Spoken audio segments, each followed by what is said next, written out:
ദൈവനാമത്തിന് മഹത്വം ഉണ്ടാകട്ടെ. ഇപ്രകാരം ഒരനുഗ്രഹിക്കപ്പെട്ട സമയം വീണ്ടും നമുക്ക് ഒരുമിച്ചായിരിക്കുവാൻ സർവശക്തനായി ദൈവം സഹായിച്ച കൃപയ്ക്കായി സ്തുതിക്കുന്നു. പാകിസ്ഥാൻ്റെ ബോർഡറിൽ നിന്നും എല്ലാവർക്കും സ്നേഹവന്ദനം.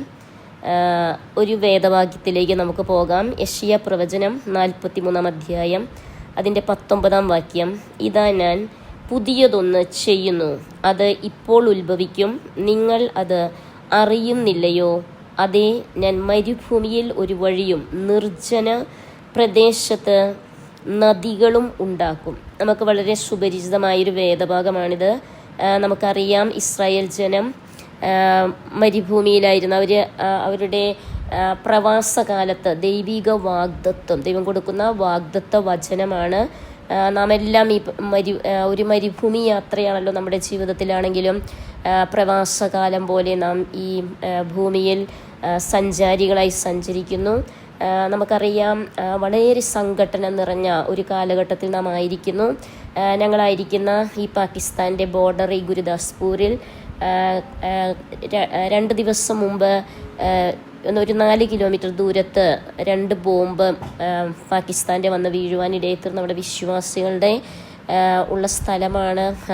ആ വിശ്വാസികൾ താമസിക്കുന്ന അവിടെ ഒത്തിരി വയൽ പ്രദേശമുള്ള വയലിലാണ് വന്ന് വീണത്. എങ്കിലും വളരെ ശബ്ദത്തോടെ. അതുകൊണ്ട് കുട്ടികൾക്കെല്ലാം, എൻ്റെ കുഞ്ഞുങ്ങൾക്കാണെങ്കിലും എല്ലാവർക്കും അവധിയായി. കാരണം ബോർഡർ പ്രദേശമായതുകൊണ്ട് ഒത്തിരി പട്ടാളമെല്ലാം ഇറങ്ങി ഇവിടെ അതുപോലെ ഒരു വലിയ ഘനീഭവിച്ച അവസ്ഥയിലാണെങ്കിലും ദൈവവചനം, കർത്താവിൻ്റെ വചനം, ദൈവജനം ചേരികളായിരിക്കുന്നവരാണെങ്കിലും ഞങ്ങൾ ഓരോരുത്തരും നമ്മളാലാകുന്നിടത്തോളം നാം ദൈവസന്നിധിയിൽ കഴിയുന്നിടത്തോളം നമുക്ക് ഒത്തിരി പുറത്തിറങ്ങി പോകുവാൻ സാധ്യമല്ല. എങ്കിലും ദൈവം നമുക്ക് വേണ്ടി ദൈവം വാഗ്ദത്തം ചെയ്തിരിക്കുന്നത്, ഇതാ ഞാൻ പുതിയതൊന്ന് ചെയ്യുന്നു. നമുക്കറിയാം, മത്തായി സുവിശേഷം 24 അധ്യായത്തിൽ നമുക്കറിയാം, വളരെ യുദ്ധങ്ങളും യുദ്ധശ്രുതികളും എല്ലാം നാം കേൾക്കുമ്പോൾ നമ്മുടെ ജീവിതത്തിൽ വളരെ ഉറപ്പും ധൈര്യത്തോടും കൂടെ നമ്മുടെ പ്രവാസകാലത്ത് ദൈവത്തിന് നമ്മെ ഉപയോഗിക്കുവാനുണ്ട്. ദൈവത്തിന് നമ്മിലൂടെ വൻ കാര്യങ്ങൾ ചെയ്യുവാനുണ്ട്. ഇവിടെ ദൈവം പറയുന്നു, ഇതാ ഞാൻ പുതിയതൊന്ന് ചെയ്യുന്നു, അതിപ്പോൾ ഉത്ഭവിക്കും. എൻ്റെ ജീവിതത്തിലാണെങ്കിലും ഞാനൊരു കാർ അപകടത്തിൽ നിന്നും പൂർണ്ണമായും വിടുവിക്കപ്പെട്ട് വരുന്നതേ ഉള്ളൂ. പൂർണ്ണമായും വിടുവിക്കപ്പെട്ടില്ല. അതുകൊണ്ടാണ് എൻ്റെ ചെസ്റ്റ് ഇൻഫെക്ഷനും ഹെഡ് ഇൻഫെക്ഷനൊക്കെ ഉള്ളതുകൊണ്ട് സംസാരത്തിനെല്ലാം എനിക്ക് പ്രയാസമുണ്ടെങ്കിലും ദൈവത്തിൻ്റെ വചനം ഇതാണ് പറയുന്നത്, ഇതാ ഞാൻ പുതിയതൊന്ന് ചെയ്യുന്നു, അതിപ്പോൾ ഉത്ഭവിക്കും, നിങ്ങളത് അറിയുന്നില്ലയോ? അതേ, ഞാൻ മരുഭൂമിയിൽ ഒരു വഴിയും. ദൈവം നമുക്ക് മരുഭൂമിയിൽ, നമുക്കറിയാം, ഒരിക്കലും മരുഭൂമിയിൽ നമുക്ക് വഴി ഒരുക്കപ്പെടില്ല. ഞാൻ എൻ്റെ പ്രവർത്തന സമയത്ത് രാജസ്ഥാൻ പഞ്ചാബിൻ്റെ ബോർഡറായിരിക്കുന്ന ബഹോർ, അവിടെ ഒത്തിരി മരുഭൂമിയുടെ അവസ്ഥ പോലെ മണലാരണ്യമുള്ളൊരു സ്ഥലമാണ്. ആ സ്ഥലത്ത് എന്താ പറയുക, ഒരു ചെറിയൊരു കാറ്റടിച്ചാൽ മണൽ നമ്മുടെ ശരീരം മുഴുവൻ മൂടും. അതുപോലെ മണൽ വന്ന് വീഴും. കാരണം ചൂട് സമയത്തെല്ലാം ഞങ്ങൾ ടെറസിൻ്റെ മുകളിലാണ് കിടന്നുറങ്ങുന്നത്. പ്രവർത്തന സമയത്തെല്ലാം ആ സമയത്ത് ഒരു മണൽക്കാറ്റെന്ന് പറയുന്നത് ആ ടെറസിൽ നമുക്ക് കിടക്കുന്ന നമ്മുടെ മേല് മുഴുവനും ഒരു വലിയ പുതപ്പ് പോലെ മൂടുന്ന മണൽക്കാറ്റാണ്. അതുപോലെയാണ് മണൽക്കാറ്റ് വരുന്നത്. നമുക്കറിയാം, ആ മരുഭൂമിയുടെ, അത് മൊത്തമായി മരുഭൂമി അല്ലെങ്കിലും ആ ഒരു അവസ്ഥയിൽ പോലും നമുക്കൊരു വഴി, അവിടെ നമ്മൊരു വഴി നമ്മൾ നോക്കുകയാണെങ്കിൽ ഒരു വഴി കാണുവാൻ നമുക്ക് സാധ്യമല്ല. എന്നാൽ ഇവിടെ ദൈവവചനം പറയുന്നു, ഞാൻ മരുഭൂമിയിൽ ഒരു വഴി. ദൈവം പറയുകയാണ്, മരുഭൂമിയിൽ ദൈവം വഴി ഒരുക്കുന്ന ദൈവമാണ്. നിർജ്ജന പ്രദേശത്ത് നമുക്ക് അറിയാം, അങ്ങനെ ആ നിർജ്ജനമായിരിക്കുന്ന പ്രദേശത്ത് നദികൾ ഉണ്ടാക്കുന്ന ദൈവം. ദൈവത്തിന് ഒരു കാര്യവും നാം ചിന്തിക്കും, ദൈവമേ, സാഹചര്യങ്ങൾ ഒട്ടും അനുകൂലമല്ല, വളരെ പ്രതികൂലമായ സാഹചര്യങ്ങളാണ്. എൻ്റെ ജീവിതത്തിലാണെങ്കിലും ഏപ്രിൽ 20 വന്ന കാർ അപകടത്തിന് ശേഷം വളരെ സംസാരത്തിനാണെങ്കിലും ബുദ്ധിമുട്ട്, തലയ്ക്ക് വേദനയുണ്ട്, പ്രതികൂലങ്ങളുണ്ട്. എന്നാൽ എന്താ പറയുക, നമുക്കൊരു ഉറപ്പ് ദൈവം നമുക്ക് നൽകുന്ന, നമ്മെ ധൈര്യപ്പെടുത്തുന്ന ഒരു ദൈവം നമ്മോട് പറയുകയാണ്, മുന്നിലേക്ക് ഇനി വലിയൊരു പ്രവൃത്തി ദൈവത്തിന് ചെയ്യുവാനുണ്ട്. എല്ലാത്തിനും അവസാനം വരുന്നതിന് മുൻപ് ദൈവത്തിൻ്റെ വചനം നമുക്ക് നമുക്ക് മത്തായി സുവിശേഷം 24:14 പറയുന്ന ദൈവവചനം നമുക്കറിയാം. ഈ സുവിശേഷം, ഈ രാജ്യത്തിൻ്റെ സുവിശേഷം ലോകമെമ്പാടും പ്രസംഗിക്കപ്പെടും, അപ്പോൾ അവസാനം വരെ. നമുക്കറിയാം ഈ സുവിശേഷം ലോകമെമ്പാടും പ്രചരിക്കേണ്ടുന്ന ഒരു സമയമാണ്. ഏറ്റവും അധികമായി സുവിശേഷത്തിൻ്റെ വിത്ത്, കാരണം അസമാധാനം വർദ്ധിച്ചു വരുന്ന ഈ ലോകത്ത് നമുക്ക് ഏറ്റവും അധികം ഈ സമയത്ത് ദൈവത്തിൻ്റെ വചനത്തിന്, കാരണം ജനത്തിന് സമാധാനമില്ലാത്ത സമയത്താണ് ജനം സമാധാനം അന്വേഷിക്കുന്നത്. സമാധാന പ്രഭുവായിരിക്കുന്ന യേശു ക്രിസ്തുവിനെ ജനത്തിനെ കണ്ടെത്തുവാൻ സാധിക്കുന്നത് സുവിശേഷത്തിലൂടെ മാത്രമാണ്. അങ്ങനെയെങ്കിൽ നമ്മുടെ ജീവിതത്തിൽ ദൈവം നമുക്ക് ഒരുക്കുന്ന ഒരു വലിയൊരു സാഹചര്യമാണ്, ഈ ഒരു വലിയ ദൈവപ്രവൃത്തിയാണ്. കാരണം ഇതിൻ്റെ മധ്യത്തിൽ അനേകർ അസമാധാനം കൊണ്ട് സമാധാനം നഷ്ടപ്പെട്ടവരായി അലയുന്ന അവസ്ഥയിൽ നമ്മുടെ പ്രതിസന്ധിയുടെ മധ്യത്തിൽ നമുക്കുള്ള സമാധാനം, നമുക്കുള്ള ആ വലിയൊരു ആശ്വാസം കണ്ടെത്തി കാണുമ്പോൾ ഇതെങ്ങനെയാണ് ഇവർക്ക് ലഭിക്കുന്നതെന്ന് അവർ ചോദിക്കുന്ന പല അനുഭവങ്ങളുണ്ട്. ഇവിടെ നമുക്ക് ഇതിൻ്റെ തന്നെ യെശയ്യാ പ്രവചനം 48 ആറാം വാക്യത്തിലേക്ക് വരുമ്പോൾ അവർ കാണുന്നു, നീ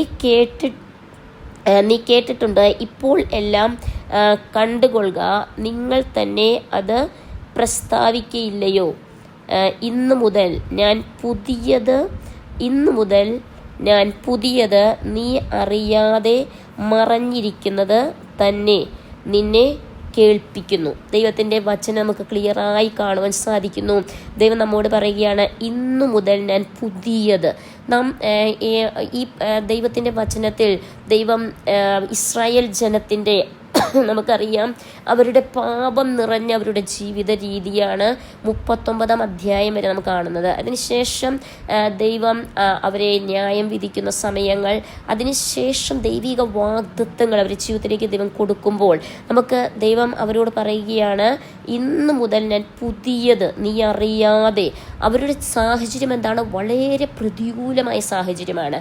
ഈ ലോകത്തിലേക്ക് നാം ഉറ്റുനോക്കുമ്പോൾ ഈ ലോകം വലിയൊരു പ്രതിസന്ധിയിലാണ് നിൽക്കുന്നത്. ഓരോ കാലഘട്ടത്തിലും അല്ലെങ്കിൽ ഓരോ യുഗത്തിലും നമുക്ക് കാണുവാൻ സാധിക്കും പ്രതിസന്ധികൾ എല്ലാ യുഗങ്ങളിലുമുണ്ട്. യേശുക്രിസ്തുവിൻ്റെ കാലയളവ്, യേശുക്രിസ്തുവിൻ്റെ ശിഷ്യന്മാരുടെ കാലയളവ്, അതുപോലെ നാം നോക്കുകയാണെങ്കിൽ ഓരോ ഘട്ടങ്ങളായി അല്ലെങ്കിൽ ഓരോ യുഗങ്ങളായി നാം പഠിക്കുമ്പോൾ നമുക്കറിയാം ഓരോ യുഗത്തിലും അല്ലെങ്കിൽ ഓരോ തലമുറകളിലും എത്ര അധികമാണ് പ്രതികൂലങ്ങളും പ്രതിസന്ധികളും. എന്നാൽ ദൈവം ഉറ്റുനോക്കുന്നത് അതിൻ്റെ മധ്യത്തിൽ നാം ധൈര്യത്തോടെ നിൽക്കുവാൻ തക്കവണ്ണം, അതിൻ്റെ മധ്യത്തിൽ നാം ദൈവത്തെ ഉയർത്തുവാൻ തക്കവണ്ണം, ദൈവത്തിൻ്റെ സാക്ഷികളായി കർത്താവ് നമ്മെ ഏൽപ്പിച്ച ചിലതുണ്ട്, അത് ചെയ്തെടുക്കുവാൻ തക്കവണ്ണം ദൈവം നമ്മെക്കുറിച്ച് ആഗ്രഹിക്കുന്നു. ദൈവം പറയുകയാണ്, ഇന്നു മുതൽ ഞാൻ പുതിയത് നീ അറിയാതെ മറഞ്ഞിരിക്കുന്നത് തന്നെ നിന്നെ കേൾപ്പിക്കുന്നു. നാം അറിയാതെ മറഞ്ഞിരിക്കുന്ന പല കാര്യങ്ങളുണ്ട്. നാം ചിന്തിക്കും, ദൈവമേ എന്താ പറയുക, ഇതിൻ്റെ മറുവശം എന്താണ്? പലപ്പോഴും നമുക്കറിയില്ല മറുവശം എന്താണ്. നമുക്കറിയാതെ നാം പ്രതിസന്ധിയിലായിരിക്കുന്ന സാഹചര്യങ്ങളിൽ ദൈവം പറയുകയാണ് അതിൻ്റെ മറുവശം. ഒരു കഠിനമായ ക്ലേശത്തിൻ്റെ അല്ലെങ്കിൽ ഒരു ഇരുണ്ട വശം നാം കാണുമ്പോൾ തന്നെ അതിൻ്റെ മറുവശം വലിയൊരു വെളിച്ചമാണ്. നമുക്കറിയാം ലോകത്തിൻ്റെ ഒരു വശത്ത് ഇപ്പോൾ ഭാരതത്തിൽ ഇരുണ്ട് വരുന്ന സമയമാണ്, വൈകിയ സമയമാണ്. എന്നാൽ ലോകത്തിൻ്റെ മറുവശത്ത് പ്രകാശം, അതുപോലെ പകൽ ഉദിക്കുന്ന സമയമാണ്. ഇതുപോലെ നമ്മുടെ ജീവിതത്തിൻ്റെ ഓരോ സാഹചര്യത്തിലും ഇരുണ്ട ഒരു വശമുണ്ട്, അതിൻ്റെ മറുവശം നമുക്ക് വളരെ വെളിച്ചം തരുന്ന ദൈവത്തിൻ്റെ വചനം അല്ലെങ്കിൽ ദൈവത്തിൻ്റെ വാഗ്ദത്തങ്ങൾ. നാം ദൈവസന്നിധിയിൽ മുട്ടുമടക്കുന്നവർക്ക് എപ്പോഴും ഒരു പ്രത്യാശയുണ്ട്. നമ്മുടെ ജീവിതത്തിൽ ഭീതിയില്ല, നമ്മുടെ ജീവിതത്തിൽ പ്രതിസന്ധികളെ കണ്ട് നാം ഭാരപ്പെടുന്നില്ല. മറിച്ച് നമുക്ക് എപ്പോഴും ആശ്വസിക്കുവാൻ കഴിയുന്ന ഒരു കാര്യമുണ്ട്. ദൈവം നമ്മെ കരം പിടിച്ച് നടത്തുന്ന ദൈവത്തിൻ്റെ വാഗ്ദത്തങ്ങൾ ഉവ്വ് എന്നുള്ളത് ഉവ്വ് എന്ന്, ഇല്ല എന്നുള്ളത് ഇല്ല എന്നും ആകുന്നു. നമുക്കറിയാം ദൈവം നമ്മെക്കുറിച്ച് ഉദ്ദേശിക്കുന്ന ദൈവത്തിൻ്റെ ഉദ്ദേശങ്ങൾ, ദൈവത്തിൻ്റെ പദ്ധതികൾ അത് വളരെ ശ്രേഷ്ഠകരമാണ്. പലപ്പോഴും നമ്മുടെ വലിയ പ്രതിസന്ധികളുടെ മധ്യത്തിൽ നമുക്ക് പലപ്പോഴും അത് നമുക്ക് ഉൾക്കൊള്ളുവാൻ സാധ്യമല്ലാതെ വണ്ണം പ്രതിസന്ധികൾ, വളരെ കഠിനപ്പെട്ട പ്രതിസന്ധികളിലൂടെ കടന്നു പോകുമ്പോൾ ദൈവത്തിൻ്റെ പരിശുദ്ധാത്മാവ് എപ്പോഴും നമ്മെ ബുദ്ധി ഓർമ്മിപ്പിക്കുന്ന ഒരു കാര്യമുണ്ട്. നാം എപ്പോഴും ക്രിസ്തുവിലൂടെ, ക്രിസ്തുവിൻ്റെ കണ്ണുള്ളവരായി അല്ലെങ്കിൽ ക്രിസ്തുവിൻ്റെ മനസ്സുള്ളവരായി, ക്രിസ്തുവിൻ്റെ ഹൃദയമുള്ളവരായി നാം ക്രിസ്തു പറയുന്ന ആ കാര്യങ്ങളെ ഉൾക്കൊള്ളുവാൻ തക്കവണ്ണം ദൈവം നമ്മെക്കുറിച്ച് ആഗ്രഹിക്കുന്നു. ഇതിൻ്റെ തന്നെ 42 അധ്യായത്തിലേക്ക് നാം കടന്നു വരുമ്പോൾ നമുക്കിവിടെ കാണുവാൻ സാധിക്കുന്നു. 42-ാം അധ്യായത്തിൻ്റെ 9-ാം വാക്യത്തിൽ, പണ്ട് പ്രസ്താവിച്ചത് ഇതാ സംഭവിച്ചിരിക്കുന്നു, ഞാൻ പുതിയത് അറിയിക്കുന്നു, അത് ഉത്ഭവിക്കും മുൻപേ ഞാൻ നിങ്ങളെ കേൾപ്പിക്കുന്നു. നമുക്കിവിടെ വ്യക്തമായി കാണുവാൻ സാധിക്കുന്നു, പണ്ടുള്ളവയെ ദൈവം പറയുകയാണ്, ഉത്ഭവിക്കും മുൻപേ അതിനെ അറിയിക്കുന്ന ദൈവം. നാം സേവിക്കുന്ന ദൈവം സത്യദൈവം, ജീവനുള്ള ദൈവം.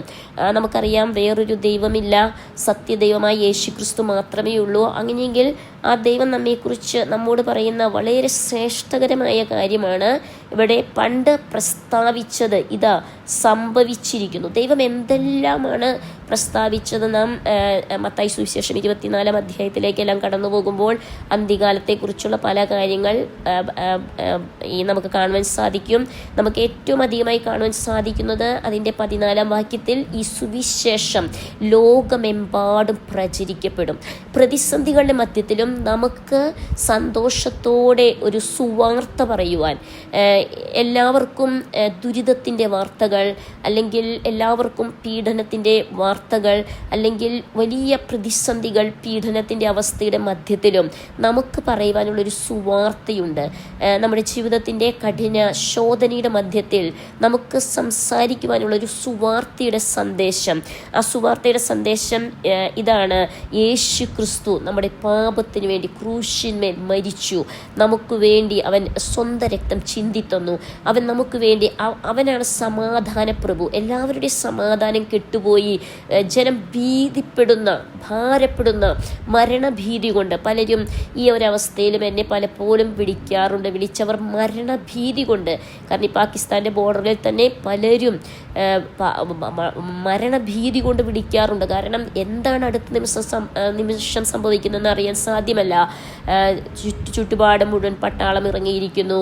അതുപോലെ ബോംബിൻ്റെ ശബ്ദമെല്ലാം അവരെ ഭീതിപ്പെടുത്തിയ ആ സാഹചര്യത്തിൽ നമുക്ക് പറയുവാനുള്ളൊരു സുവാർത്ത, നമുക്ക് പറയുവാനുള്ളത് നമ്മുടെ അകത്ത് ദൈവം നൽകിയ ഒരു വലിയ സമാധാനം, ക്രിസ്തുവിൻ്റെ സന്തോഷം, ക്രിസ്തുവിൻ്റെ സമാധാനം. ആ സമാധാനത്തിൻ്റെ സുവിശേഷം നമുക്ക് പറയുവാനുണ്ട്. നാം ഏത് സമയവും നാം മരിച്ചാൽ നാം നിത്യതയിൽ ക്രിസ്തുവിനോടുകൂടി നാം ചേരുകയാണ്. എന്നാൽ ഈ ഭൂമിയിൽ നാം ആയിരിക്കുമ്പോൾ നമ്മെക്കുറിച്ചുള്ള ദൈവത്തിൻ്റെ വലിയ ഉദ്ദേശങ്ങളുണ്ട്. ആ ഉദ്ദേശ നിവർത്തീകരണത്തിന് വേണ്ടി ദൈവം നമ്മെക്കുറിച്ച് ആഗ്രഹിക്കുന്നു. അങ്ങനെയെങ്കിൽ ഓരോ നിമിഷവും ദൈവം എന്താണ് നമ്മെക്കുറിച്ച് ഒരു മനുഷ്യൻ്റെ ജനനത്തിന് മുൻപേ തന്നെ, ലോകസ്ഥാപനത്തിന് മുൻപ്, ഒരു മനുഷ്യൻ ജനിക്കുന്നതിന് മുൻപേ ദൈവം വ്യക്തമായ ആ മനുഷ്യനെക്കുറിച്ച്, ഒരു വ്യക്തിയെക്കുറിച്ച്, ഒരു പുരുഷനാകട്ടെ സ്ത്രീയാകട്ടെ ഒരു കുഞ്ഞാകട്ടെ, അവരെക്കുറിച്ച് വ്യക്തമായും ദൈവത്തിൻ്റെ പദ്ധതികളുണ്ട്. ആ ദൈവ പദ്ധതിയാണ് സൃഷ്ടികർത്താവ് ആഗ്രഹിക്കുന്ന. ആ പദ്ധതിയിലേക്ക് ഓരോരുത്തരും കടന്നു വരുവാൻ തക്കവണ്ണം നമുക്കറിയാം. ആ പദ്ധതിയിലേക്ക് നമ്മെ കടന്നു വരുവാൻ സഹായിക്കുന്നതാണ് സുവാർത്ത, ക്രിസ്തുവിനെ കുറിച്ചുള്ള വാർത്ത. ഇവിടെ നമുക്ക് കാണുവാൻ സാധിക്കുന്നു, ഞാൻ പുതിയത് അറിയിക്കുന്നു, അത് ഉത്ഭവിക്കും മുൻപേ ഞാൻ നിങ്ങളെ കേൾപ്പിക്കുന്നു. നമുക്ക് അറിയാം പലതും നമ്മുടെ ജീവിതത്തിൽ യേശുക്രിസ്തുവിൻ്റെ 2ാം വരവാണ് ഇനിയും നമുക്ക് കേൾക്കുവാനുള്ള, ഇനിയും സംഭവിക്കാനുള്ള ഒരു വലിയ വാർത്ത എന്ന് പറയുന്നത് യേശുക്രിസ്തുവിൻ്റെ 2ാം വരവ്. എന്നാൽ 2ാം വരവിനായി നമ്മെ തന്നെ ഒരുക്കുന്നതോടൊപ്പം തന്നെ അനേകരെ ഒരുക്കുവാൻ തക്കവണ്ണം, ആ സുവാർത്ത നാം പങ്കിടുവാൻ തക്കവണ്ണം, അത് സംഭവിക്കും മുൻപേ ദൈവം നമ്മെ എല്ലാ കാര്യങ്ങളും അറിയിച്ചിരിക്കുന്നു. അങ്ങനെയെങ്കിൽ നമ്മുടെ ജീവിതത്തിൽ ആ ക്രിസ്തുവിനോട് പറ്റിച്ചേർന്ന് ക്രിസ്തുവിൻ്റെ സാക്ഷികളായി ക്രിസ്തുവിൻ്റെ ഹിതം ചെയ്തുകൊണ്ട് അനേകരെ അതിനുവേണ്ടി ആ പുതിയ സൽവാർത്തയിലേക്ക്, അല്ലെങ്കിൽ ആ സുവാർത്തയുടെ വക്താക്കളാക്കി, അല്ലെങ്കിൽ സുവാർത്തയിൽ പങ്കാളികളാക്കി തീർക്കുവാൻ തക്കവണ്ണം ദൈവം നമ്മെക്കുറിച്ച് ആഗ്രഹിക്കുന്നു. ഇതിൻ്റെ പങ്കാളികളാക്കി തീർക്കുവാൻ തക്കവണ്ണം. ഇവിടെ 2 കൊരിന്ത്യർ ലേഖനത്തിലേക്ക് നാം കടന്നു വരുമ്പോൾ നമുക്കതിൻ്റെ 5-ാം അധ്യായത്തിലേക്ക് നാം കടന്നു വരാം. 2 കൊരിന്ത്യർ അതിൻ്റെ 5-ാം അധ്യായം 5-ാം അധ്യായത്തിൽ കടന്നു നമുക്കിവിടെ കാണാൻ സാധിക്കുന്നു. പൗലോസ് കൊരിന്ത്യർക്ക് എഴുതിയ ലേഖനമാണല്ലോ ഈ ലേഖനം. ഇവിടെ നമുക്ക് കാണുവാൻ സാധിക്കുന്നു അതിൻ്റെ ആകയാൽ അതിൻ്റെ 17-ാം വാക്യത്തിലേക്ക് നമുക്ക് വരാം. ഒരുത്തൻ ക്രിസ്തുവിൽ ആയാൽ അവൻ പുതിയ സൃഷ്ടിയാകുന്നു. ഇവിടെ നമുക്ക് കാണാൻ സാധിക്കുന്നു, നമുക്കെല്ലാം സുപരിചിതമായ വചനമാണ്. ഒരുത്തൻ ക്രിസ്തുവിലായാൽ അവൻ പുതിയ സൃഷ്ടിയാകുന്നു. അങ്ങനെയെങ്കിൽ നാം ഒരിക്കൽ സൃഷ്ടിക്കപ്പെട്ടു, ഒരിക്കൽ സ്വന്തം മാതാപിതാക്കളാൽ ജനിക്കപ്പെട്ടു, ഒരു സൃഷ്ടി നടന്നു. നമുക്കറിയാം, ഒരു കുഞ്ഞ് ജനിച്ച് കഴിയുമ്പോൾ ഒരു ഭവനത്തിലുള്ള സന്തോഷം, മാതാപിതാക്കൾക്കുള്ള സന്തോഷം, അല്ലെങ്കിൽ ബന്ധുമിത്രാദികൾക്കുള്ള, അയൽവക്കക്കാർക്കുള്ള സന്തോഷം. കാരണം ഒരു പുതിയ സൃഷ്ടിയാണ് കടന്നു വന്നിരിക്കുന്നത്. എന്നാൽ ഇവിടെ നമുക്ക് കാണാൻ സാധിക്കുന്നു, ഒരുത്തൻ ക്രിസ്തുവിലായാൽ അവൻ പുതിയ സൃഷ്ടിയാകും. നമുക്കറിയാൻ സാധിക്കുന്നു, ആ സൃഷ്ടിയേക്കാൾ ഉപരി സ്വർഗം സന്തോഷിക്കുന്ന ഒരു സൃഷ്ടിപ്പാണ് പുതിയ സൃഷ്ടി, ക്രിസ്തുവിലൊന്ന് പുതുതാക്കപ്പെടുന്ന അവസ്ഥ. അങ്ങനെയെങ്കിൽ ഒരുവൻ ക്രിസ്തുവിലായാൽ അവൻ പുതിയ സൃഷ്ടിയാകുന്ന. പഴയത് ഇവിടെ കാണുന്നു, പഴയത് കഴിഞ്ഞുപോയി, ഇതാ അത് പുതുതായി തീർന്നിരിക്കുന്നു. നമുക്കറിയാൻ സാധിക്കുന്നു, പഴയതെല്ലാം കഴിഞ്ഞുപോയി, ഒരു പുതിയ സൃഷ്ടി. അങ്ങനെയെങ്കിൽ നാം ആയിരുന്ന വ്യക്തിയല്ല, മറിച്ച് വ്യത്യസ്തമായൊരു വ്യക്തി. നാം എങ്ങനെ ചിന്തിക്കുന്നവരായിരുന്നു അങ്ങനെയുള്ള ചിന്താഗതിയിലുള്ളവരല്ല, മറിച്ച് വ്യത്യസ്ത ചിന്താഗതിയുള്ള ഒരു വ്യക്തിത്വമായി തീരുവാൻ തക്കവണ്ണം നാം എപ്രകാരം നാം നടന്നു അതുപോലെയല്ല, നാം വ്യത്യസ്തരായി നടക്കുവാൻ തക്കവണ്ണം നാം എങ്ങനെ പ്രവർത്തിച്ചു, അല്ലെങ്കിൽ നാം എന്തു ചെയ്തു അതല്ല, മറിച്ച് വ്യത്യസ്തമായി കാര്യങ്ങൾ ചെയ്യുന്ന വ്യക്തികളായി തീരുവാൻ തക്കവണ്ണം നമുക്ക് ദൈവം ആഗ്രഹിക്കുന്നത്, ഒരുത്തൻ ക്രിസ്തുവിലായാൽ അവൻ പുതിയ സൃഷ്ടിയാകും. നമ്മുടെ എല്ലാം മാറി നാം എല്ലാ തരത്തിലും പുതുക്കപ്പെടുന്ന ഒരവസ്ഥ.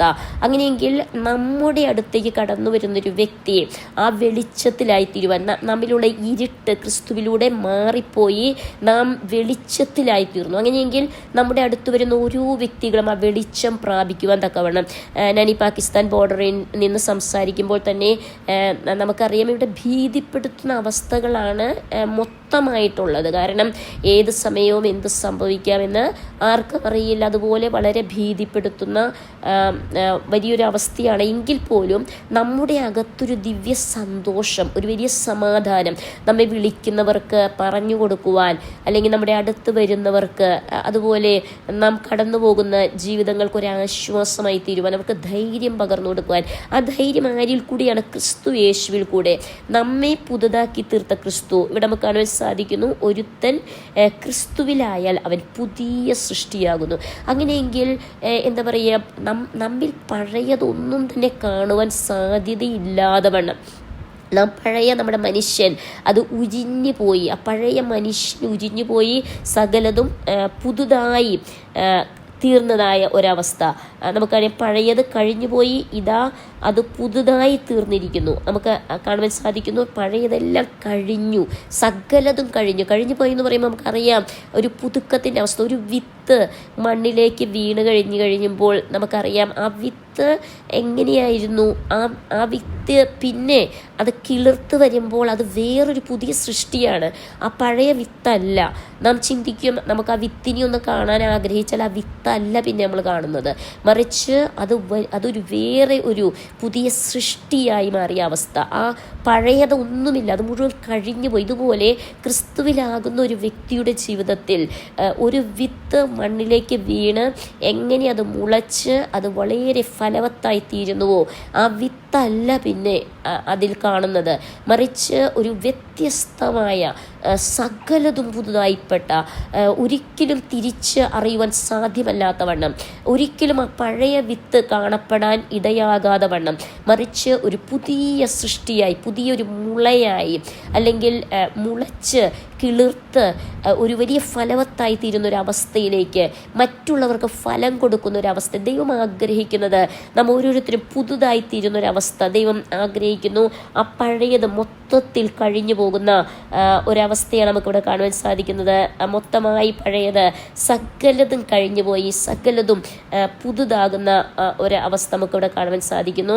ദൈവത്തിൻ്റെ വചനം പറയുന്നു, നമുക്കിവിടെ കാണുവാൻ സാധിക്കുന്നത്, ദൈവജനത്തെ നമുക്ക് കാണുവാൻ സാധിക്കുന്നു, ദൈവം നമ്മെ സൃഷ്ടിച്ച ദൈവം നമ്മെക്കുറിച്ച് ആഗ്രഹിക്കുന്ന ആ പഴയ ആ സൃഷ്ടിപ്പിലല്ല, മറിച്ച് നാം വ്യത്യസ്തതയോടെ കർത്താവിന് വേണ്ടി വ്യത്യസ്തരായി ജീവിക്കുവാൻ തക്കവണ്ണം നമ്മുടെ സാഹചര്യങ്ങളിലൂടെ ദൈവത്തിന് നമുക്ക് മനസ്സിലാക്കാൻ സാധിക്കും. നമ്മുടെ സാഹചര്യം ഈ ഇരുണ്ട സാഹചര്യത്തിലാണ് നമ്മുടെ യഥാർത്ഥമായ സ്വഭാവം വെളിപ്പെടുവാനിടയായിത്തീരുന്നത്. അങ്ങനെയെങ്കിൽ നമ്മുടെ ഇരുണ്ട സാഹചര്യത്തിൽ നാം എപ്രകാരം പ്രകാശിക്കുവാനിടയായിത്തീരും? നമ്മുടെ ഇരുണ്ട അവസ്ഥയിൽ നാം എപ്രകാരം കർത്താവിന് വേണ്ടി പ്രകാശം കൊടുക്കുവാനിടയായിത്തീരും? ലോകത്തിന് പ്രകാശമായി തീരുവാൻ ക്രിസ്തു ലോകത്തിൻ്റെ പ്രകാശമായിരുന്നു. അതുപോലെ പ്രകാശം ആയ ക്രിസ്തു നമ്മിലൂടെ പ്രകാശിക്കുവാനായിട്ട് ആഗ്രഹിക്കുന്നു. ഇവിടെ വെളിപ്പാട് പുസ്തകം 21-ാം അധ്യായത്തിൻ്റെ 5-ാം വാക്യത്തെ നമുക്ക് കാണാൻ സാധിക്കുന്നു. ഇനി മരണം ഉണ്ടാകുകയില്ല, ദുഃഖവും മുറവിളിയും കഷ്ടതയും ഇനി ഉണ്ടാകുകയില്ല, ഒന്നാമത്തേതു കഴിഞ്ഞുപോയി. സിംഹാസനത്തിൽ ഇരിക്കുന്നവൻ ഇതാ ഞാൻ സകലവും പുതുതാക്കുന്നു എന്ന് അരുളി ചെയ്തു. എഴുതുക, ഈ വചനം വിശ്വാസയോഗ്യവും സത്യവും ആകുന്നു എന്ന് അവൻ കൽപ്പിച്ചു.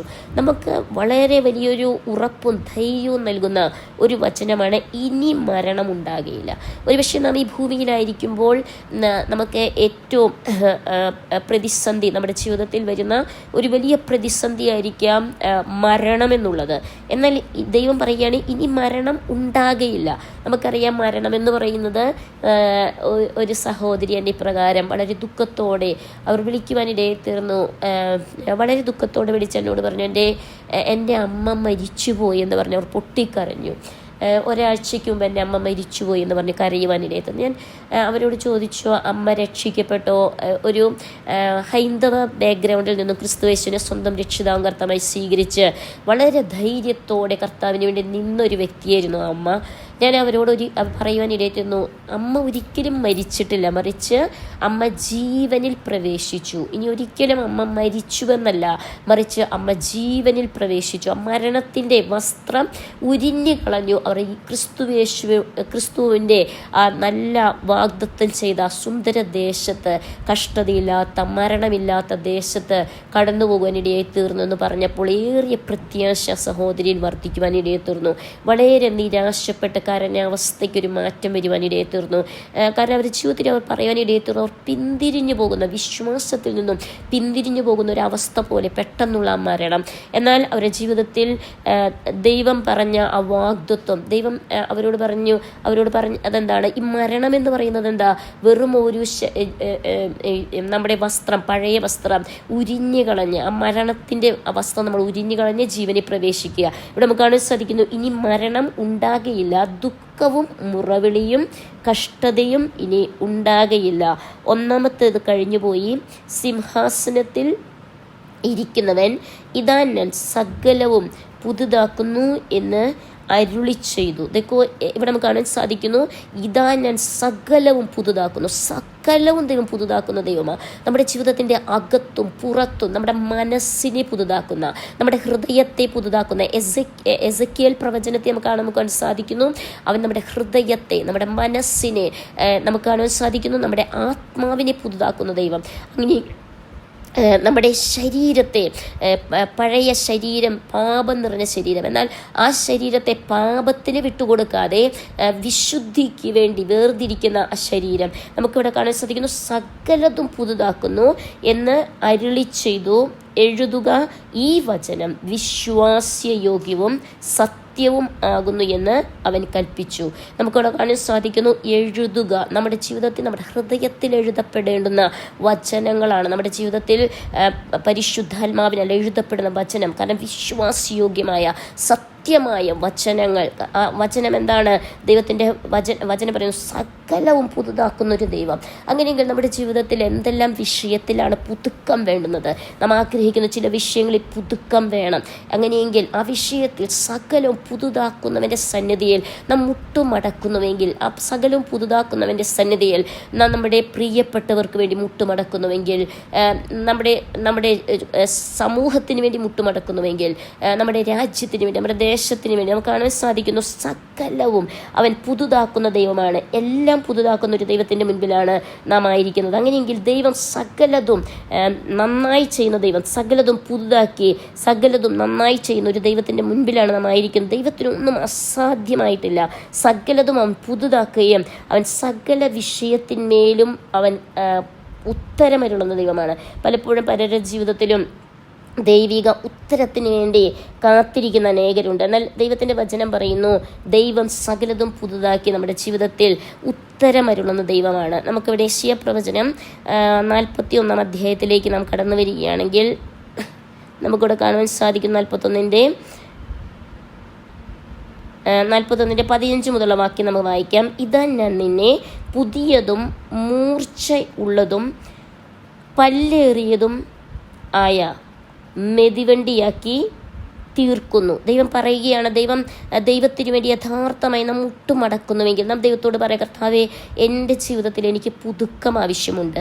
അല്ലെങ്കിൽ എൻ്റെ കുടുംബത്തിലുള്ള ചിലവർക്ക്, ചില വ്യക്തികൾക്ക് നാം ആഗ്രഹിക്കുന്നുവെങ്കിൽ ദൈവം പറയുകയാണ്, ഇതാ ഞാൻ നിന്നെ പുതിയതും മൂർച്ച ഉള്ളതും പല്ലേറിയതുമായ മെതിവണ്ടിയാക്കി തീർക്കുന്നു.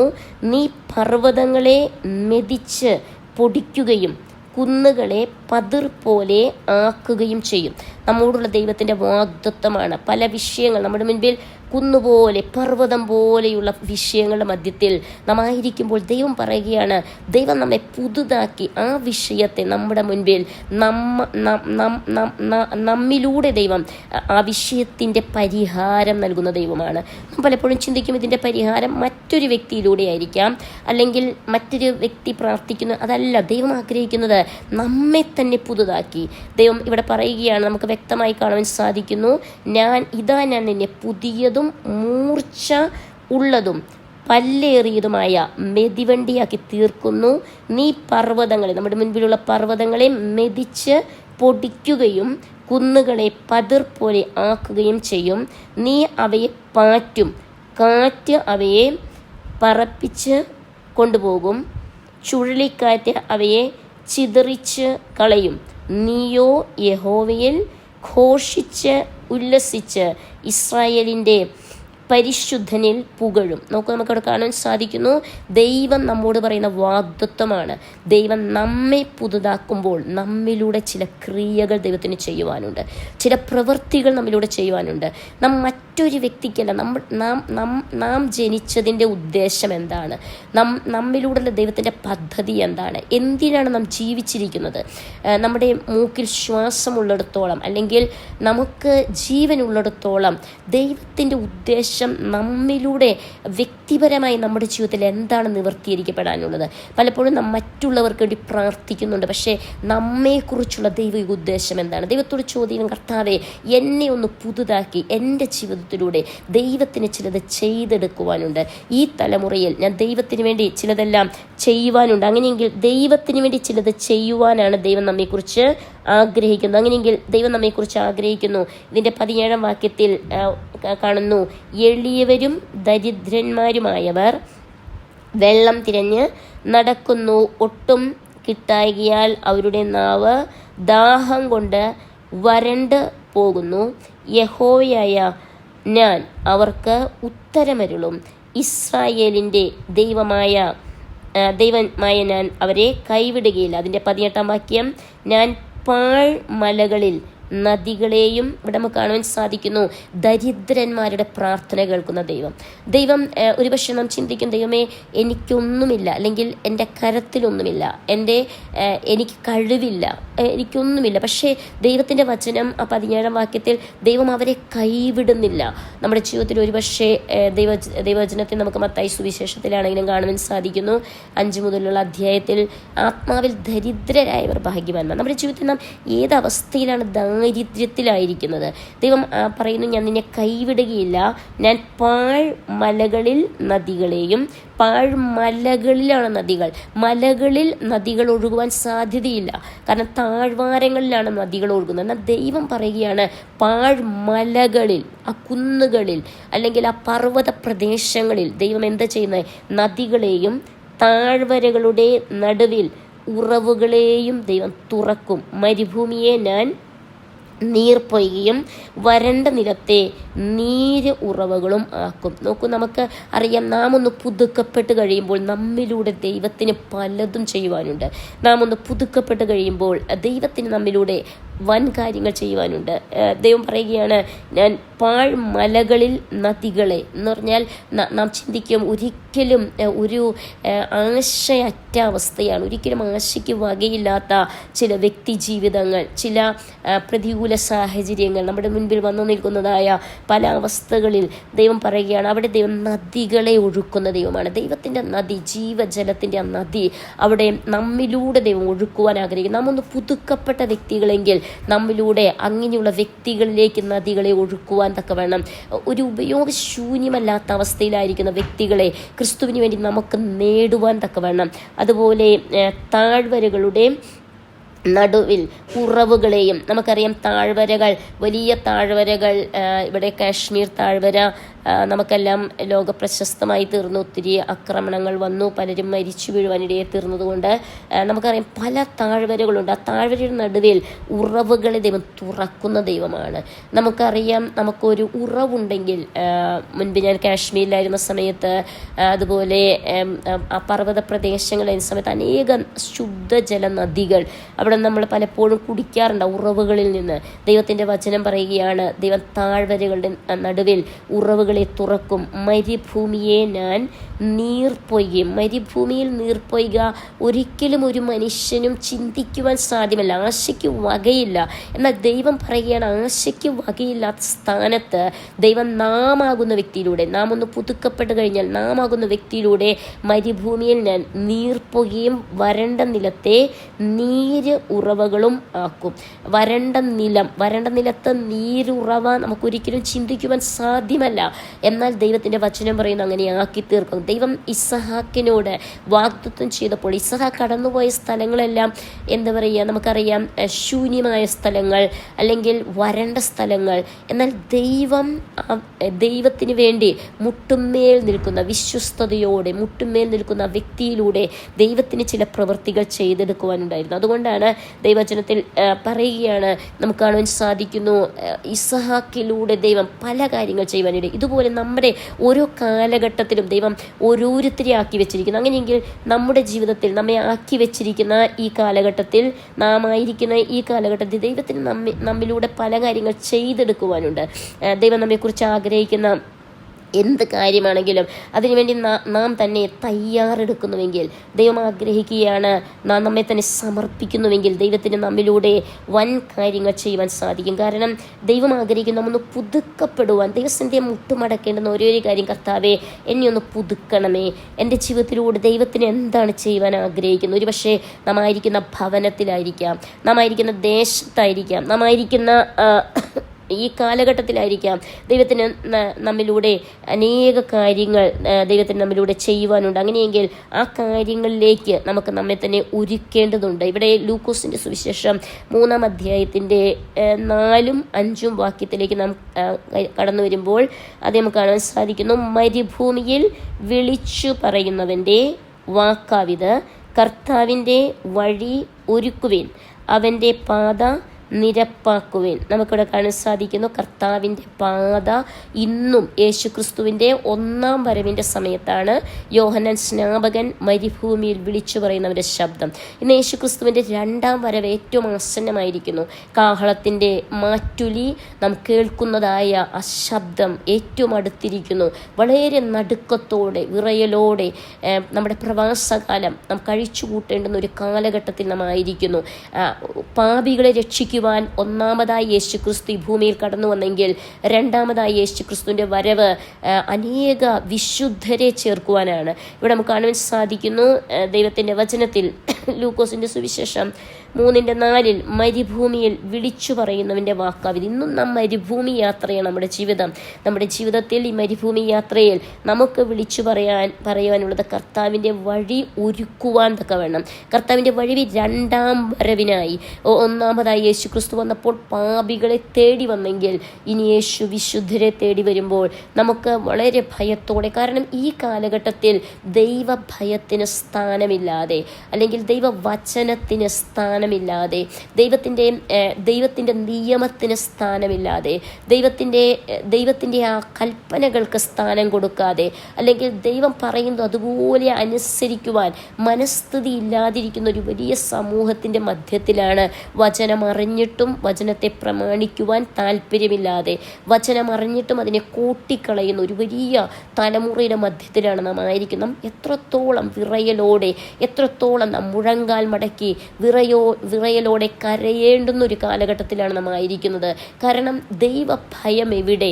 കാരണം യേശുക്രിസ്തുവിൻ്റെ വരവിൻ്റെ, രണ്ടാം വരവിൻ്റെ മാറ്റൊലി കേൾക്കുന്ന സമയമായി. എന്നിട്ടും ജനം ദൈവത്തെ ഭയപ്പെടാതിരിക്കുകയാണ്. അങ്ങനെയെങ്കിൽ ദൈവം ആഗ്രഹിക്കുന്നു നാം വഴി ഒരുക്കേണ്ടുന്നത് യേശുക്രിസ്തുവിൻ്റെ രണ്ടാം വരവിനായി. അവൻ്റെ പാത നിരപ്പാക്കുവിൻ. അവന് വേണ്ടി പാത നിരപ്പാകാൻ, വിശുദ്ധിക്ക് വേണ്ടി പ്രാധാന്യം കൊടുക്കുവാൻ തക്കവണ്ണം, വിശ്വസ്തതയ്ക്ക് വേണ്ടി പ്രാധാന്യം കൊടുക്കുവാൻ, സത്യസന്ധതയ്ക്ക് വേണ്ടി പ്രാധാന്യം കൊടുക്കുവാൻ, ദൈവഭയത്തിന് വേണ്ടി പ്രാധാന്യം കൊടുക്കുവാൻ തക്കവണ്ണം ഒരു കൂട്ടത്തെ നാം നമ്മുടെ ശബ്ദമുയർത്തുവാൻ, യെശയ്യാവ് ശബ്ദമുയർത്തി യാക്കോബ് ഗൃഹത്തോട് തങ്ങളുടെ അകൃത്യത്തെ വിളിച്ചു പറയുന്നൊരു കാര്യം നമുക്ക് കാണുവാൻ സാധിക്കുന്നു. ഇവിടെ ഇതിൻ്റെ 5-ാം വാക്യത്തെ നമുക്ക് കാണാൻ സാധിക്കുന്നു. എല്ലാ താഴ്വരയും നികന്നു വരും. നാം ദൈവത്തിൻ്റെ വചനം അത് ഒട്ടും മാലിന്യം കൂടാതെ നാം ദൈവവചനം അതുപോലെ പറഞ്ഞു കൊടുക്കുമ്പോൾ നമുക്ക് കാണാൻ സാധിക്കുന്നു, എല്ലാ താഴ്വരയും നികന്നു വരികയും എല്ലാ മലയും കുന്നും എല്ലാമായിരിക്കുന്നതായ ജീവിതങ്ങൾ, അവരുടേതായ എന്താ പറയുക, നമുക്ക് യഥാർത്ഥമായി മലയാളത്തിൽ പറയുമ്പോൾ വലിയ അഹങ്കാരത്തോടെ ഗർവോടെ ഇരിക്കുന്ന എല്ലാ മലയും കുന്നും താഴും, വളഞ്ഞത് ചൊവ്വായും, വളഞ്ഞ ജീവിതങ്ങൾ, നേരെയായി ചൊവ്വായി നടക്കാതെ വളഞ്ഞിരിക്കുന്ന ജീവിതമുള്ള ആ വളഞ്ഞതെല്ലാം ചൊവ്വായും, ദുർഘടമായത് നിരന്ന വഴിയായും തീരും. നമുക്കറിയാം, ദുർഘടമായി ലോകത്തിൽ, പ്രത്യേകിച്ച് ഞാനായിരിക്കുന്നതായി പാകിസ്ഥാൻ ബോർഡർ, ഇവിടെ മയക്കുമരുന്നിന് ഏറ്റവും കുപ്രസിദ്ധി ആർജിച്ചൊരു സ്ഥലമാണ്. മദ്യപാനത്തിനും മയക്കുമരുന്നിനും കൊച്ചു കുഞ്ഞുങ്ങൾ, ഒരുപക്ഷെ എൻ്റെ ഈ ശബ്ദം കേൾക്കുന്ന ഒരുപക്ഷെ നിങ്ങൾക്ക് വിശ്വസിക്കാൻ സാധ്യമാണോ എന്നറിയില്ല, കൊച്ചു കുഞ്ഞുങ്ങൾ എന്താ പറയുക, ഒരു 3 വയസ്സൊക്കെ ആയിക്കഴിഞ്ഞാൽ തന്നെ മയക്കുമരുന്ന് അവർ രുചിക്കുവാൻ തുടങ്ങും, മയക്കുമരുന്ന് അവർ അനുഭവിപ്പാൻ തുടങ്ങും. എന്താ പറയുക, അവർക്കൊരു അറിവ് കിട്ടിയാൽ പലതരം മുട്ടായികളുണ്ട് മയക്കുമരുന്നിൻ്റെ. അങ്ങനെ മയക്കുമരുന്നിന് അടിമപ്പെട്ട് എല്ലാവിധമായ ദോഷത്തിനും അടിമപ്പെട്ട്, എല്ലാവിധമായ മ്ലേച്ഛതയ്ക്കും അടിമപ്പെട്ട്, എല്ലാവിധമായ അങ്ങനെയുള്ള അവസ്ഥയിൽ ദുർഘടമായിരിക്കുന്ന ഒരവസ്ഥയാണ്. എന്നാൽ അതെല്ലാം നിരന്ന വഴിയായിത്തീരും. ഇവിടെയുള്ള ചില വർഷക്കാലമായിട്ടുള്ള ഈ പ്രവർത്തനത്തിൽ അങ്ങനെയുള്ള ജീവിതങ്ങൾ കർത്തൃസന്നിധിയിൽ മുട്ടുമടക്കുവാൻ, അങ്ങനെയുള്ള അനേക ചെന്നായ്ക്കളെ പോലെയുള്ള ജീവിതങ്ങൾ കുഞ്ഞാടുകളായി തീരുന്നത് കാണുവാൻ, അനേക കാട്ടുമൃഗങ്ങളെ പോലെ ഇരുന്ന ജീവിതങ്ങൾ അവർ ദൈവത്തിൻ്റെ സന്നിധിയിൽ കുഞ്ഞാടുകളായി ദൈവസന്നിധിയിൽ മുഴങ്കാൽ മടക്കുന്ന, ദൈവത്തെ ആരാധിക്കുന്നത്, അന്യഭാഷയിൽ ആരാധിക്കുന്നത്, ദൈവത്തെ സ്തുതിക്കുന്നത്, ശുദ്ധീകരിക്കപ്പെടുന്നത്, യേശുക്രിസ്തുവിൻ്റെ വചനം, ആ ജീവജലത്തിൻ്റെ ആ ശക്തി, യേശുക്രിസ്തുവിൻ്റെ രക്തത്തിൻ്റെ ശക്തി, ആ ശക്തിയാൽ ശുദ്ധീകരിക്കപ്പെടുന്നത് നമുക്ക് കാണുവാൻ സാധിക്കുന്നു. ഇവിടെ കാണുവാൻ സാധിക്കുന്നു, സകല ജഡവും ദൈവത്തിൻ്റെ രക്ഷയെ കാണും. ഹല്ലേലൂയ.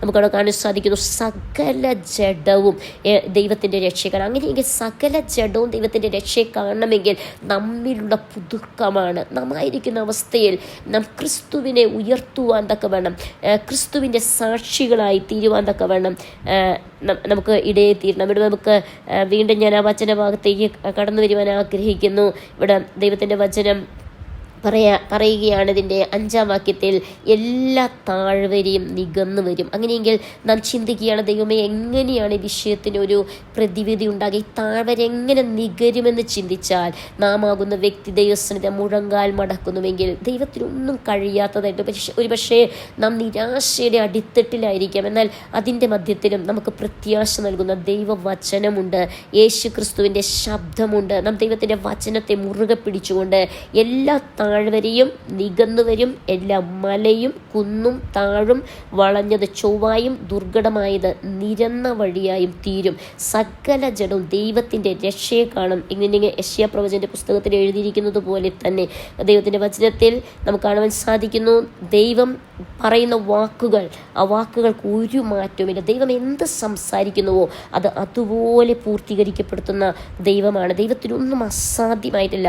സകലത്തിന്മേലും ദൈവത്തിൻ്റെ കരം ഉന്നതമായിട്ടുള്ള കരമാണ്. ദൈവത്തിൻ്റെ കരം അത്ഭുതങ്ങളെ പ്രവർത്തിക്കുന്ന കരമാണ്. ദൈവത്തിൻ്റെ കരം അസാധ്യതകളെ സാധ്യമാക്കുന്ന ദൈവത്തിൻ്റെ കരമാണ്. പലപ്പോഴും നാം ചിന്തിക്കും, എങ്ങനെയാണ് അസാധ്യതകൾ സാധ്യമാകുന്നത് ചിന്തിച്ചാൽ, പ്രാർത്ഥനയിലൂടെ നാം ദൈവസന്നിധിയിൽ പ്രാർത്ഥിക്കുന്നുവെങ്കിൽ, വിശ്വസിക്കുന്നുവെങ്കിൽ, അവിശ്വസിക്കാതെ നാം ദൈവസന്നിധിയിൽ മുഴങ്കാൽ മടക്കുന്നുവെങ്കിൽ ദൈവത്തിന് ഒരു കാര്യവും അസാധ്യമായിട്ടില്ല. അനേക വിഷയങ്ങൾ പലപ്പോഴും എൻ്റെ ശുശ്രൂഷ കാലഘട്ടത്തിൻ്റെ ആരംഭത്തിലെല്ലാം ഞാനിങ്ങനെ എപ്പോഴും ചിന്തിക്കുമായിരുന്നു, കർത്താവെ, എങ്ങനെയാണ് ജനം ക്രിസ്തുവിനെ അറിയുവാനിടയെത്തിയിരുന്നതെന്ന് പലപ്പോഴും ചിന്തിക്കാറുണ്ട്. എന്നാൽ ദൈവം എന്നോട് പറഞ്ഞൊരു കാര്യമുണ്ട്, വിത്ത് വിതയ്ക്കുന്ന കർഷകൻ വിത്ത് വിതച്ചുകൊണ്ട് പോകുന്നു. കർഷകന് ചെയ്യുവാനുള്ള കാര്യം കർഷകൻ ചെയ്യുന്നു. അത് വെള്ളമൊഴിക്കുന്നു, കാത്തിരിക്കുന്നു. നമ്മുടെ ജീവിതത്തിലും ദൈവം ആഗ്രഹിക്കുന്നത് നാം വചനമാകുന്ന വിത്ത് വിതച്ച് പ്രത്യാശയോടെ കാത്തിരിക്കുക. നാം ഒഴിക്കേണ്ടുന്നതായ കണ്ണുനീർ, ആ പ്രാർത്ഥനയുടെ കണ്ണുനീർ നാം ഒഴുക്കുന്നുവെങ്കിൽ ദൈവത്തിന് ഒന്നും അസാധ്യമായിട്ടില്ല. ഇവിടെ യെശയ്യാ പ്രവചനം 35-ാം അധ്യായത്തിൻ്റെ 6-ാം വാക്യത്തിൽ നാം കാണുവാൻ സാധിക്കുന്നു, അന്ന് മുടന്തർ മാനിനെ പോലെ ചാടും. നോക്കൂ, യേശു ക്രിസ്തുവിൻ്റെ അത്ഭുത കരം ചലിക്കുമ്പോൾ നമുക്ക് കാണാൻ സാധിക്കുന്നു. എങ്ങനെ മുടന്തർ മാനിനെ പോലെ ചാടും? ഒരിക്കലും സാധ്യമല്ല. മുടന്തന് നടക്കുവാൻ സാധ്യമല്ല, നരങ്ങിയാണ് നടക്കുന്നത്. എന്നാൽ ഇവിടെ കാണുവാൻ സാധിക്കുന്നു, അന്ന് മുടന്തൻ മാനിനെ പോലെ ചാടും, ഊമൻ്റെ നാവ് ഉല്ലസിച്ച് ഘോഷിക്കും. യേശു ക്രിസ്തുവിൻ്റെ രക്ഷയെ ഘോഷിക്കുവാൻ തക്ക വേണം. ഇന്ന് അനേകർ ഊമരുണ്ട്. അനേകർ യേശു ക്രിസ്തുവിനെ കുറിച്ച് പറയുവാൻ ആഗ്രഹിക്കാത്ത ഊമന്മാർ, അല്ലെങ്കിൽ യേശു ക്രിസ്തുവിൻ്റെ ആ നാമം എടുക്കുവാൻ ആഗ്രഹിക്കാത്ത ഊമന്മാർ.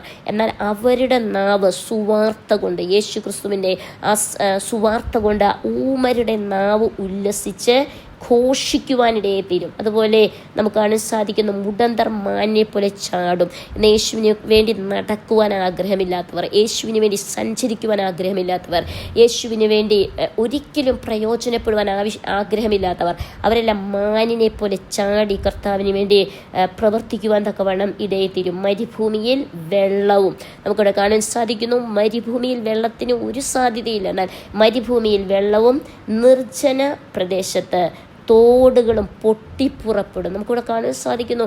വെറുതെ ഒരു ചെറിയ ഒരു വെള്ളം ആയിട്ടല്ല, മറിച്ച് ഇവിടെ കാണാൻ തോടുകളും പൊട്ടിപ്പുറപ്പെടുക എന്ന് പറയുമ്പോൾ നമുക്ക് കാണാൻ സാധിക്കുന്നു.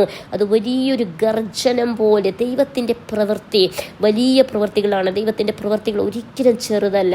മരീചിക ഒരു പൊയ്കയായും വരണ്ട നിലം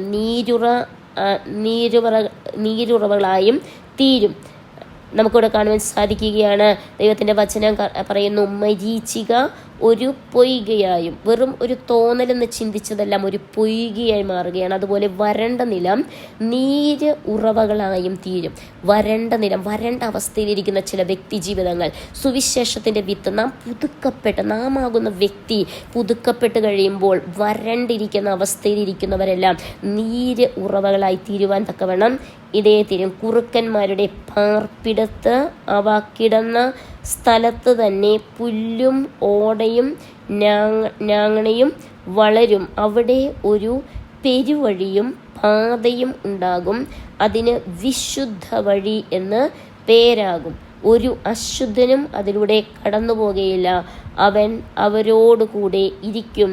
വഴിപോക്കൻ ഭോഷ്കന്മാർ പോലും വഴിതെറ്റി പോകയില്ല. നമുക്കിവിടെ കാണാൻ സാധിക്കുന്നു വിശുദ്ധമായ വഴി, ക്രിസ്തുയേശുവിൻ്റെ വഴി, വിശുദ്ധമായ വഴി.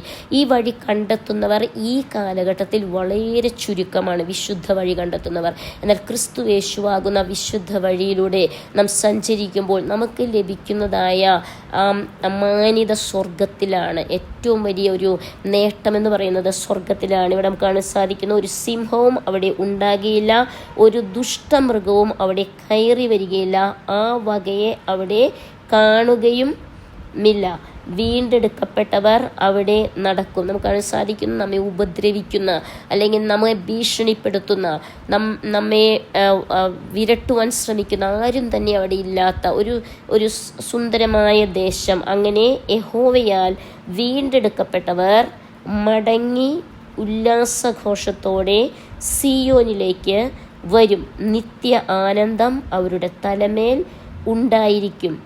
അവർ ആനന്ദവും സന്തോഷവും പ്രാപിക്കും, ദുഃഖവും നെടുവീർപ്പും ഓടിപ്പോകും. നമുക്കിവിടെ കാണാൻ സാധിക്കുന്നു, നിത്യ ആനന്ദം കൊണ്ട് നമ്മെ അനുഗ്രഹിക്കുന്ന ഒരു ദൈവം, നിത്യസന്തോഷം കൊണ്ട് നമ്മെ, ഒരു നെടുവീർപ്പില്ലാത്ത ജീവിതം, നിത്യാനന്ദം നമ്മുടെ തലമേൽ. ദൈവം പറയുകയാണ് ആനന്ദം, സന്തോഷം, അതുപോലെ ദുഃഖവും നെടുവീർപ്പും ഓടിപ്പോകും. ഈ ലോക ജീവിതത്തിൽ നമുക്ക് ദുഃഖമുണ്ട്, നെടുവീർപ്പുണ്ട്. പല സാഹചര്യങ്ങൾ നമ്മുടെ ജീവിതത്തിൽ ആനടിക്കുമ്പോൾ ഒരു പക്ഷേ പല നെടുവീർപ്പിൻ്റെ അവസ്ഥയിലൂടെ നാം കടന്നു പോകാം. എന്നാൽ ദൈവത്തിൻ്റെ വചനം പറയുകയാണ്, ദുഃഖമില്ലാത്ത, നെടുവീർപ്പില്ലാത്ത, കണ്ണുനീരില്ലാത്ത ഒരു വലിയ ആനന്ദകരമായ ഒരു ദേശം ദൈവം നമുക്ക് വേണ്ടി ഒരുക്കി വെച്ചിരിക്കുന്ന നല്ല ദേശം നമുക്ക് കാണാൻ സാധിക്കുന്നു.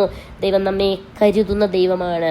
ഇവിടെ യെശയ്യാപ്രവചനം 40-ാം അധ്യായത്തിൻ്റെ 3 മുതലുള്ള വാക്യങ്ങളിലേക്ക് ഞാൻ വരുവാൻ ആഗ്രഹിക്കുന്നു. കേട്ടോ, ഒരുത്തൻ വിളിച്ചു പറയുന്നത്, മരുഭൂമിയിൽ യഹോവയ്ക്ക് വഴിയൊരുക്കുവിൻ, നിർജ്ജന പ്രദേശത്ത് നമ്മുടെ ദൈവത്തിന് ഒരു പെരുവഴി നിരപ്പാക്കുവേൻ.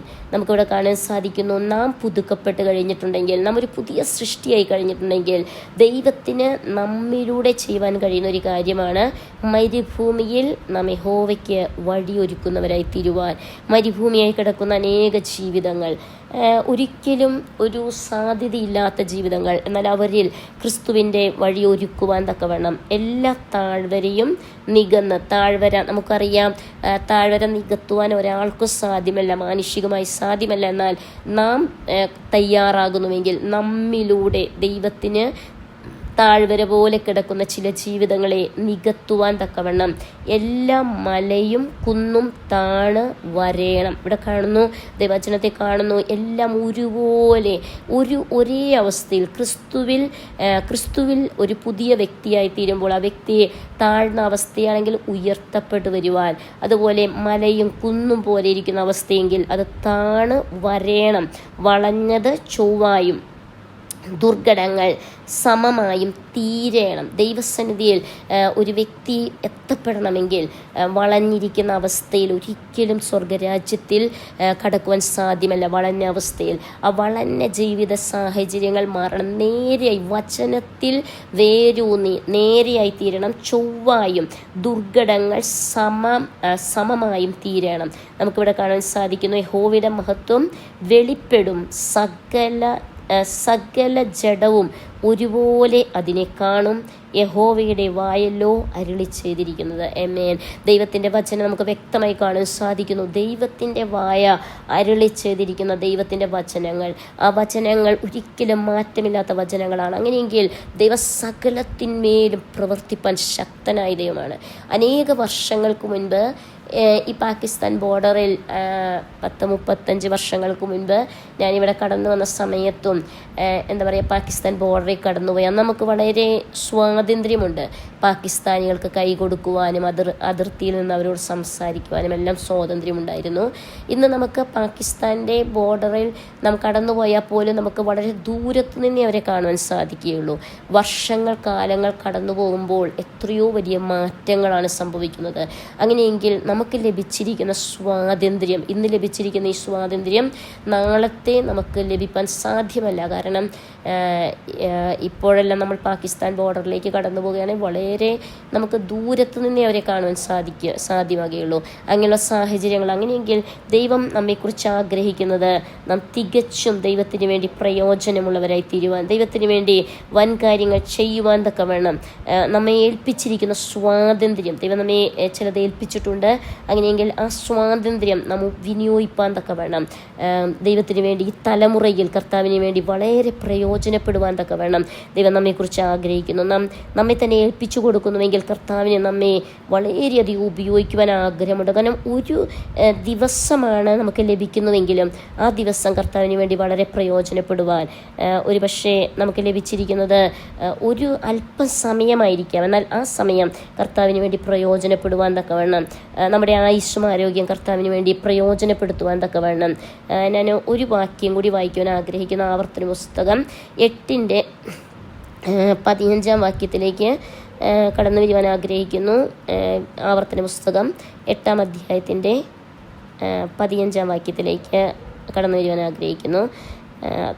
അവിടെ ദൈവത്തിൻ്റെ വചനത്തിന് തന്നെ വളരെയധികം ശക്തീകരിക്കുന്ന പല വചനഭാഗങ്ങളുണ്ട്. ഇവിടെ അഗ്നി സർപ്പവും തേളും വെള്ളം ഇല്ലാതെ വരൾച്ചയുമുള്ള വലിയതും ഭയങ്കരവുമായ മരുഭൂമിയിൽ കൂടി നിന്നെ കൊണ്ടുവരികയും തീക്കൽ പാറയിൽ നിന്നും നിനക്ക് വെള്ളം പുറപ്പെടുവിക്കുകയും നിന്നെ താഴ്ത്തി പരീക്ഷിച്ചു പിൻകാലത്ത് നിനക്ക് നന്മ ചെയ്യേണ്ടതിന് മരുഭൂമിയിൽ നിന്നെ നിന്റെ പിതാക്കന്മാർ അറിയാത്ത മന്ന കൊണ്ട് പോഷിപ്പിക്കുകയും ചെയ്ത നിന്റെ ദൈവമായ യഹോവയെ നീ മറന്നു. ഈ തലമുറയിൽ ദൈവം പറയുന്നത് ഇതാണ്. ഈ തലമുറയിൽ നമുക്ക് കാണുവാൻ സാധിക്കുന്നു, പിൻതലമുറ അനുഭവിച്ച ദൈവത്തിൻ്റെ സാന്നിധ്യം ഇപ്പോഴുള്ള തലമുറ അനുഭവിക്കാതെ യഹോവയെ മറന്നു നടക്കുന്ന ഒരു വലിയ തലമുറയുടെ മധ്യത്തിലാണ് നാം ആയിരിക്കുന്നത്. അങ്ങനെയെങ്കിൽ നമുക്ക് വലിയൊരു ഉത്തരവാദിത്തമുണ്ട്. ദൈവസന്നിധിയിൽ നാം ഒഴുക്കുന്ന കണ്ണുനീർ, നാം ദൈവസന്നിധിയിൽ മുട്ടുമടക്കുന്നത്, നാം ദൈവസന്നിധി കരങ്ങളെ ഉയർത്തുന്നത്, നാം ദൈവസന്നിധിയിൽ ഉറക്കം ഇളച്ച് നമ്മുടെ ഉറക്കത്തെ കളഞ്ഞ് നാം ദൈവസന്നിധിയിൽ സമയങ്ങളെ ചിലവഴിക്കുന്നത്, അല്ലെങ്കിൽ നമ്മുടെ ഭക്ഷണത്തെ വെടിഞ്ഞ് നാം ഉപവസിക്കുന്നത്, പ്രാർത്ഥിക്കുന്നത് ഒന്നും വ്യർത്ഥമല്ല. എല്ലാത്തിനും മറുപടിയുണ്ട്.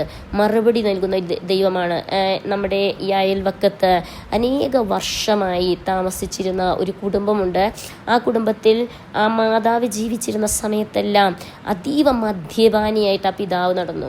പലപ്പോഴും ആ ഭവനത്തിൽ കടന്നുപോയി മാരക രോഗത്തിന് അവരുടെ മരുമകൾ മാരക രോഗത്തിന് അടിമപ്പെട്ട അവസ്ഥയിൽ പ്രാർത്ഥിച്ചു. ദൈവം അത്ഭുത സൗഖ്യം നൽകി. ആ മാതാവും ഭർത്താവും അതുപോലെ ആ സഹോദരിയും ക്രിസ്തുയേശുവിനെ കണ്ടെത്തുവാനിടയായി. എന്നാൽ പിതാവ് മദ്യപാനിയായി തന്നെ തുടർന്നു. വളരെയധികം പ്രാർത്ഥിക്കുകയും അദ്ദേഹത്തിന് വേണ്ടി വളരെയധികം ഉപദേശങ്ങൾ നൽകുകയും ചെയ്തിട്ട് മാറ്റം വരാതിരുന്ന ആ വ്യക്തി ആ മാതാവിൻ്റെ മരണത്തോടെ ഒരു പുതിയ സൃഷ്ടിയായി തീരുവാൻ തക്കവണ്ണം ഒരിക്കലും മദ്യം തൊടാതെ പുതിയ സൃഷ്ടിയായി താൻ മാനസാന്തരപ്പെട്ട് താൻ രക്ഷയുടെ അനുഭവത്തിൽ കടന്നു വന്ന് സ്നാനപ്പെട്ട് ദൈവഭക്തനായ ഒരു കുഞ്ഞാടിനെ പോലെ താനായി തീരുവാനിടയിൽ തീർന്നു. നമ്മുടെ പ്രാർത്ഥനകൾക്ക് എല്ലാം മറുപടിയുണ്ട്. അതാണ് ഞാൻ പറയാൻ ഉദ്ദേശിച്ചത്. വർഷങ്ങളായി കാത്തിരിക്കുന്ന പല വിഷയങ്ങൾക്കും മറുപടിയുണ്ട്. ആ മാതാവ് വളരെയധികം ആഗ്രഹിച്ചിരുന്നു.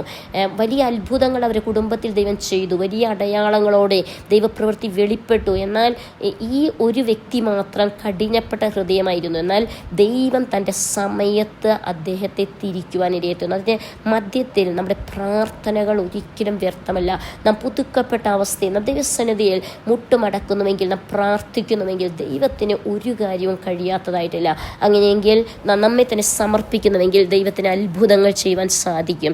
റിബന ഹത്തനാരഗതകല, നമുക്ക് നമ്മെ തന്നെ സമർപ്പിക്കാം. ദൈവസന്നിധി നമുക്ക് പ്രാർത്ഥിക്കാം. റീബാന ഹത്തനാരഗതകല ജനബല രഗതകല ജനബല റിഖന രഗതകല റബാനക രഗതകല ജനബല രഗതകല ഓ റബന ഹത്തനാരഗതകല ജനബല രഗതകല. पवित्र पवित्र परमेश्वर यीशु मसीह जी, हम दिल से आपको धन्यवाद देना चाहते प्रभु जी, सुंदर समय के लिए परमेश्वर, आपके पवित्र उपस्थिति में आने के लिए परमेश्वर ने हमारी जिंदगियों में आशीष दी है प्रभु जी।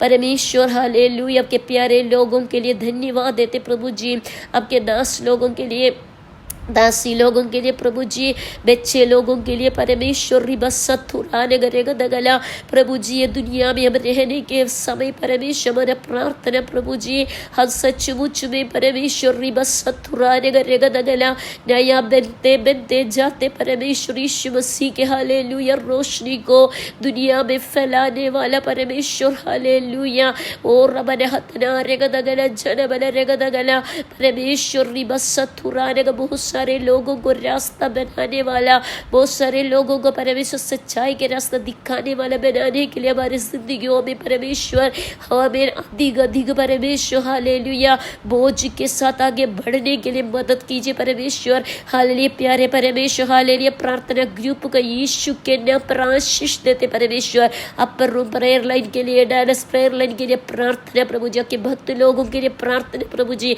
रबसतुराने गरेगदगला दुनिया के कोने कोने तक आपके वचन को फैलाने के लिए हम सबके जिंदगियों में परमेश्वर के आशीष बने रहने के लिए प्रार्थना है प्रभु जी। हमारा जिंदा रहने के समय परमेश्वर हालेलुया हम जिंदा गवाही के साथ बहुत सारे लोगों को यीशु के करीब लेकर आने के लिए पिता पुत्र पवित्र आत्मा के नाम पर परमेश्वर हर एक जीवनों में आप आशीष करने के लिए प्रार्थना करते हैं।